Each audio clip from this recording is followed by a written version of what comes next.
ఏంటి ఆఫీస్ మూసేశారా? అయ్యగారు ఇంట్లో ఏదో పని ఉందని ఇప్పుడే ఆఫీస్ మూసేసి వెళ్ళిపోయారమ్మా. అయ్యో, ఎక్స్క్యూజ్ మీ, ఒక ఫోన్ చేసుకోవచ్చా? చేసుకోండి.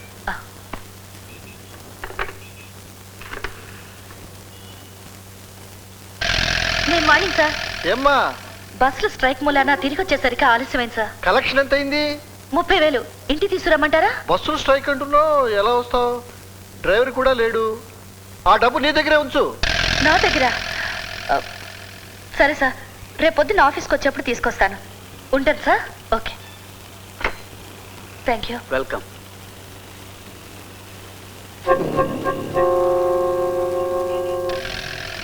గురు, నీకేదో కొత్త పాయింట్ దొరికినట్టుందే. పట్టేసావా? నాకు శోభనం జరుగుతుందా ఎట్టా రవీనా? అదేంటోరా గోపి, మొదటి నుంచి నువ్వు అంటే నాకు చాలా ఇష్టం. నేను ఎప్పుడు నీ శోభనం గురించి ఆలోచిస్తున్నా. దానికి ఒక మార్గం తట్టిందిరా. ఏంటి రవీనా? మన వాణి పనిచేసే ఆఫీస్ తాలూకు డబ్బు మీ ఇంట్లో ఉంది. వద్దు, ఎట్టా తెలుసా నడక్కు. ఆ డబ్బు ఎవరికంటే పడకుండా నాకు తెచ్చిచ్చావు అనుకో, నువ్వు నేను దొంగతనం చేయను బో. గోపి, మన ఇంట్లో డబ్బు మనం తీసుకోవడం దొంగతనం అవుతుందా? రేపు డబ్బు అయింది అనుకుని మీ ఇంట్లో వాళ్ళంతా కంగారు పడతారు. అప్పుడు వాణి ఏడుస్తుంది. అప్పుడు నువ్వు దగ్గరికి వచ్చి ఆ డబ్బు తీసుకెళ్ళి ఇచ్చేయి. ఇచ్చేస్తే డబ్బు తీసుకెళ్ళి ఇచ్చేస్తావా? డబ్బు తీసుకెళ్ళి వాణి, ఇదిగో నీ కష్టం నా కష్టం కాదా, నేను కష్టపడి డబ్బు సంపాదించాను, నీ ఆఫీస్లో వెళ్ళి కట్టేసాయి అని చెప్పావు అనుకో, అప్పుడు వాణి కంటికి ఆకాశం ఎదిగిపోతావురా.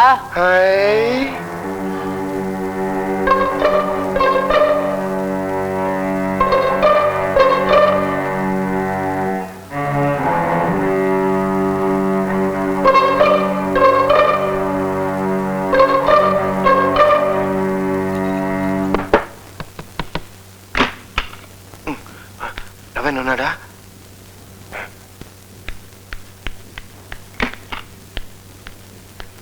ఏంట్రా? రవీనా, డబ్బు తెచ్చాను రవీనా, అంతా తెచ్చాను. మొత్తం తెచ్చేసావా? Very good, very good. రేపే డబ్బు ఇచ్చేస్తావుగా? ఎందుకు ఇవ్వనరా, ఇది నీ డబ్బే. జస్ట్ ఇవాళ రాత్రి వరకే ఇక్కడ ఉంటుంది. అవును, మళ్ళీ వాణి లేస్తే ప్రమాదం. వెళ్ళు. ఏమైనా 24 గంటల లోపు ఆ 30,000 రూపాయలు నా చేతిలో ఉండాలి. లేకపోతే నేను పోలీసు రిపోర్ట్ ఇవ్వక తప్పదు. పరిస్థితి అంత దాకా రాకుండా చూసుకో.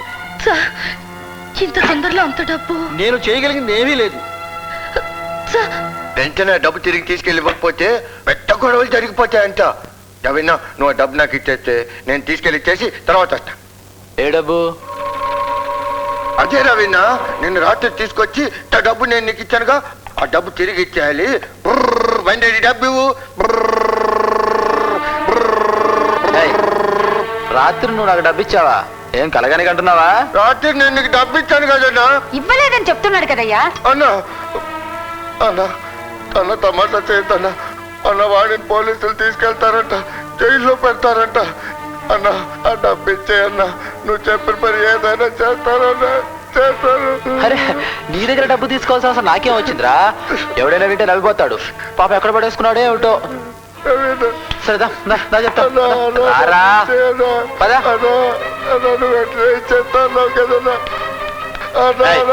డబ్బే కదా నీకు కావాలి? అవునన్నా. ఈసారి మీటింగ్ జరిగినప్పుడు ఎప్పుడు కొట్టినట్టు చేయగొట్టు, చిల్లర డబ్బులు పడేస్తాను.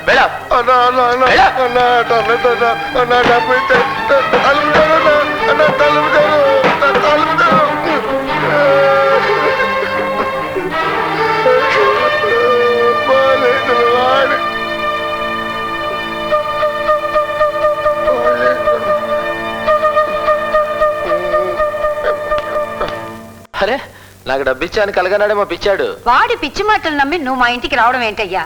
నేను మీటింగ్లు పెడుతుంటే జేజేలు కొట్టి 10 20 సంపాదించుకున్న పనికి మాలినోడు వాడు 30,000 ఇవ్వడం, నా తమ్ముడు తీసుకోవడం. పిచ్చి ముదిరినట్టుంది ఎర్రోడికి. పోలీస్ అయినా నేను చెప్పేది అంతా నిజం. మా అమ్మ మీద ఒట్టు. నేను ఇంట్లో ఉన్న డబ్బు తీసుకొచ్చి రవణ్యకి ఇచ్చాను. ఇప్పుడేమో నన్ను అందరు ఎర్రోడు పిచ్చాడు అంటున్నారు. దుర్గా, నేను రాత్రి డబ్బు తీసుకొచ్చి రవణ్యకి ఇచ్చేటప్పుడు నువ్వు చూసావుగా. నువ్వైనా చెప్పు దుర్గా, లేకపోతే వాడిని తీసుకెళ్ళి జైల్లో పెట్టారు. దుర్గా, చెప్పు దుర్గా, వాడి పాపం. దుర్గా, నువ్వు చెప్పకపోయినా పర్లేదు, అవును అని తల్లాడించాలి. ఆయన పోలీస్ ఆయన అర్థం చేసుకుంటారేంటి? అవును కదా?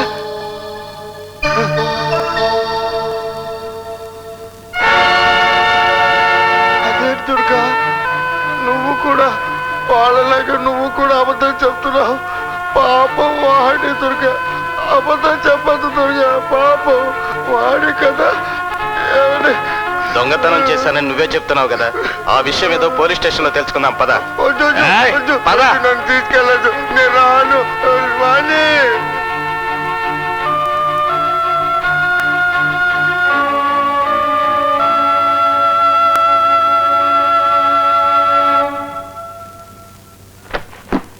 ఒరేయ్, మీరు వెళ్ళి ఆ ఉన్న సామాన్లు కూడా తీసుకురండి. నువ్వు వెళ్ళి పాపం తీసుకురా అమ్మా, రాహుకాలానికి ముందు బయలుదేరాలి. అత్తయ్య, ఎక్కడికి బయలుదేరుతున్నారు? ఇంకో ఇల్లు చూశానమ్మా, అక్కడికి మారిపోతున్నాం.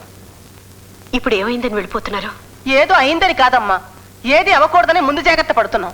అనా పైసలే తప్ప ఆత్మీయత అనుబంధం అక్కర్లేదని, తన సుఖమే తప్ప తన వాళ్ళ సంతోషం అవసరం లేదని మా వాడు చెడు తిరుగులు తిరిగి ఆ దిక్కుమాల రోగం తెచ్చుకున్నాడు. ఆ అంటు వ్యాధి పసి వాళ్ళకి అంటకుండా ఉండాలని వీళ్ళని దూరం చేస్తున్నారమ్మా. అమ్మా, నువ్వు కూడా మాతో వచ్చేయమ్మా. మీ నాన్నగారు? వద్దు, మాకు నాన్న వద్దు, నువ్వు కూడా మాతో వచ్చేయమ్మా. అమ్మా జ్యోతి, నిన్ను కోడలుగా కాదు కూతురుగా అనుకుని చెప్తున్నానమ్మా. ప్రేమ వాత్సల్యం తెలియని ఆ రాక్షసుని కట్టుకుని జీవితంలో ఏ సుఖపడ్డావు. ఆ దిక్కుమాల రోగం నీ కట్టుకుందంటే అన్యాయం అయిపోతావు. నా మాట విని మాతో వచ్చాయమ్మా.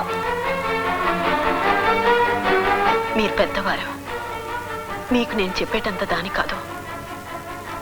ఆడదానికి ఓర్పు ఉండాలి. కాపురం అనేది రాయికి సంబంధం లేని కంకర్రాళ్ల గుట్టలా ఉండకూడదు. ఒక పోగు నుంచి ఒక పోగుని వేరు చేయలేని కళ్ళెత్త చీరలా ఉండాలి. అత్తయ్య, నువ్వు కోడలు కాదు, కూతురు లాంటి దాని అన్నారు. మీ కూతురే మీ ముందు ప్రాధాయపడుతుంది అనుకోండి. దయచేసి ఒక నెల రోజులు ఓపిక పట్టండి. ఈ నెల రోజుల్లో ఆయనలో ఎంత మార్పు వస్తుందో చూడండి. మీ కొడుకు ఎలా ఉండాలని మీరు కోరుకుంటున్నారు, ఎలాంటి తండ్రి కావాలని పిల్లలు కోరుకుంటున్నారు, అంతటి మంచి మనిషిని ఆయనలో చూపిస్తారు. దయచేసి ఆగిపోండి అత్తయ్య, ఆగిపోండి. ఈ స్థితిలో అక్కని డబ్బేలా అడగను.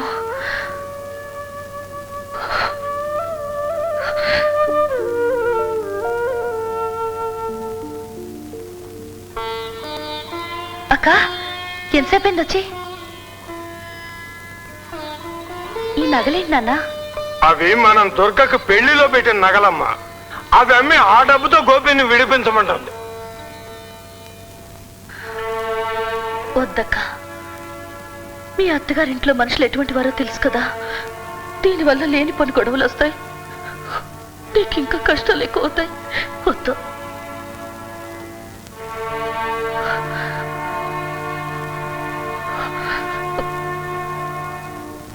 గోపి పోలీస్ స్టేషన్లో ఉంటే మనందరికీ తల వంపులే కదమ్మా.